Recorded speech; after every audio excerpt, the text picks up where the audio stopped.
Hello again from Dovendale. The last video ended on a way to do the ballasting on the track, which I've now used throughout the entire part of the new layout, Croston Saviour. As you can see, it's all done now.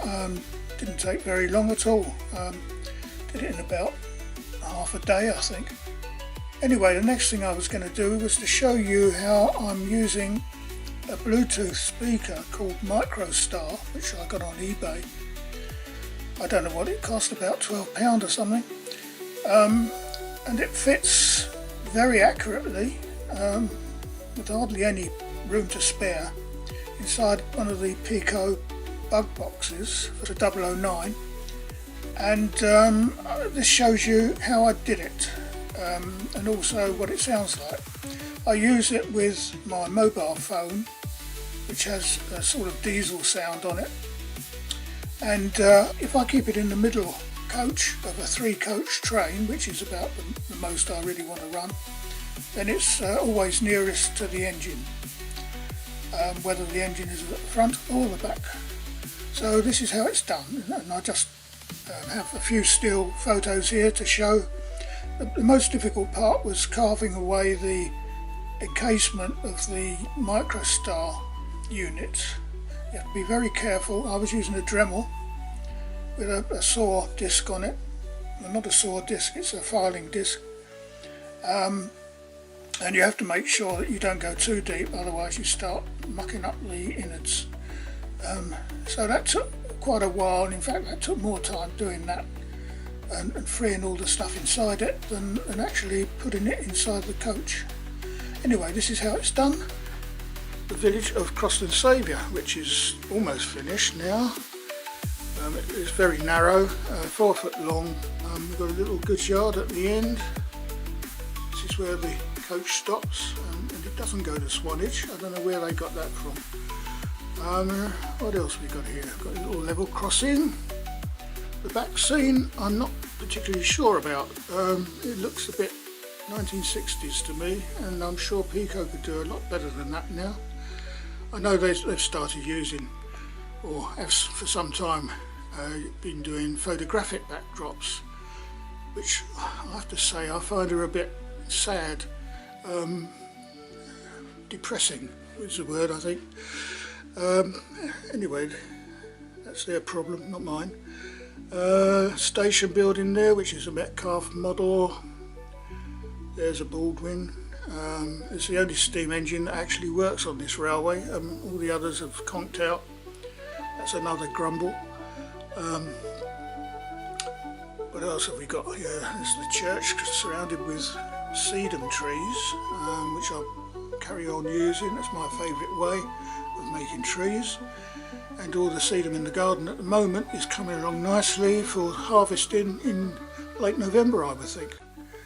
At the front we have a bit of a meadow, not much of it, but you know, we have to use all the space we can. And those little yellow things are supposed to be dandelions, but obviously they're not, they're mushrooms. How about that then? Actually they're hundreds and thousands from Sainsbury's. What else we got here? Oh, the lighting. Because this part of the layout is always in shade and always looks a bit dowdy and miserable, I've got some lights which I got from Poundland, which were very cheap. I think they were £1 each, which were meant for putting on cyclist helmets. Excuse me. And they came with an elastic sort of belt which strapped over the helmet, which I took off immediately, didn't need that. And I've added some card sides to it, which goes or hangs around this ramming timber, which is supported by another post there. And that's, I've got 3 of those going, which makes a lot of difference and brightens up this side of the affair. Can't think of anything else. Oh, little roses on the tree there, or bush. They are from a toy shop in Barnstable, and I forget what they're called now. Anyway, the little plastic dots which kids use to make up pretty greeting cards and stuff like that. They don't look all that much like flowers, but given the budget I'm working to, they'll have to do, I think.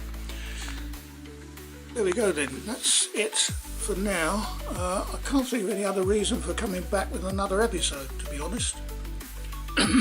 Maybe I will once I've got all the trains running properly, because the couplings have been lousy. I've never found a way of doing that without them derailing all the time or uncoupling. So I'm hoping to get today a delivery of some magnetic couplings which might solve the problem or not. And if they do, then I'll do the whole lot of vehicles here that I have, and hopefully I'll start enjoying running this railway, because at the moment it's all a bit hit and miss. It looks better than what it is, to be honest, and I want to change that. I want to make it brilliant to run, and I'll leave it there, I think. So have fun, and if I don't do anything more for a bit, have a good 2026. Cheers then.